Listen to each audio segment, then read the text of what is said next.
How's it going, YouTube? Always busy dad here again. Just wanted to give you a quick review on a handheld sandblaster that I got. My son and I were rebuilding a motor in his Subaru not too long ago, and we wanted to clean up some of the engine parts before reassembly. So I bought this little kit. Since it's a small engine, didn't need anything too huge. But yeah, it's a little sandblaster gun. Pretty much everything you need, except the chuck that goes on it for your particular hairline. But a nice little gun. Comes with the collar to hold the tip on, and then the tip, and a little reservoir for the material that you're going to be using. This can go up to using all sorts of grits of walnut blasting, soda blasting. They have a material called Black Beauty, which is a higher grit, heavier grade sandblasting material. Most of the materials you can find on Amazon or Harbor Freight, wherever you happen to go for it. I particularly just got the soda blasting material because it's lightweight and easy to wash off when you're done doing it, and it won't interfere with the mechanics of the engine because you can get all the grit out when you're done. The other materials might get stuck in crevices and cracks in the engine parts, and then in turn cause scoring and unnecessary wear on the engine. So for today, I just have a little bit of soda material to do soda blasting, and I have a small piece of scrap metal that I had from, I think this was from replacing my garage doors. It was an angle that was holding up the old garage doors before I put the new ones up, so I took it all down since the new doors came with all the new hardware. So I'm going to assemble the gun and get it loaded up with a little bit of material, and then again, the soda blasting material is a light grit, so it's not going to be as abrasive as some of the other materials you can get. Walnut blasting and the Black Beauty are a much higher grit, and they would do the job a little bit easier. But just for a demonstration on how the unit works, I'm going to use the soda material I already have.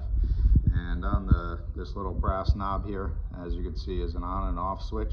So you rotate it to open the orifice inside the reservoir tank to allow more or less material in, depending on how you want to use the particular material. If it's bigger, you obviously open it more. With the soda material, you can open it just a little bit and it should do the job. So let me get it hooked up to the air compressor and get it loaded up with a little bit of material, and then I'll show you what it does on this piece of angle that's a little bit rusted, and we'll see how good it comes out. Thanks. Alright, I got a little bit of material in the machine.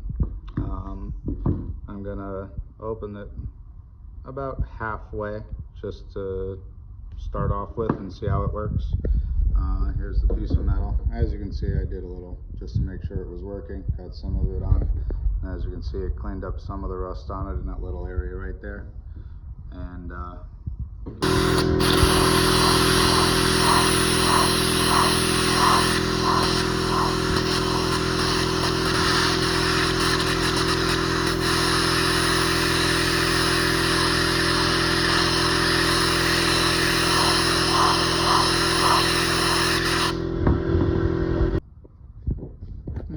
so as you can see, there was some white paint on the piece of metal there. I did a little bit from the edge here. Again, being that it was soda blasting material, it's not a heavy grit, so it doesn't penetrate the rust so much to take it all off. But as you can see, it did clean a decent sized section of the piece of metal I was using, just to show you the performance. With this material, I would suggest wearing a dust mask and safety glasses, only because it's very fine and it does get pushed around and splashed everywhere. If you're doing it in a ventilated area or someplace that isn't hard to clean up, you should be able to use it without an actual blasting cabinet. When we were doing the heads on the engine we rebuilt, I ended up buying a clear plastic like a Rubbermaid bin type thing, and put 2 holes in the side, took the top off so that you could put the unit into the piece you were cleaning inside of it, and just did it inside of the Rubbermaid bin, so you could see through the clear plastic, and then it kept the material contained a little bit better for cleanup purposes, and to possibly reclaim some of the material and use it again. This is all just basically a very fine, almost like a baking soda, salt almost type material. It's nothing too heavy or gritty, as I said, so it's not tough grit to really cut through everything. But this is capable of being used with all of the different materials.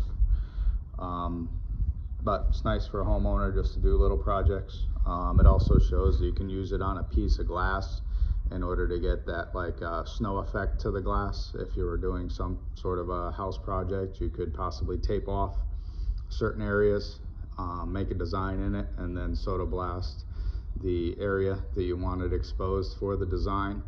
If you wanted to be creative and use it on multiple different things. For me, it was just to clean the heads and the engine parts for the rebuild we did. But thanks for watching, guys, and see you guys soon.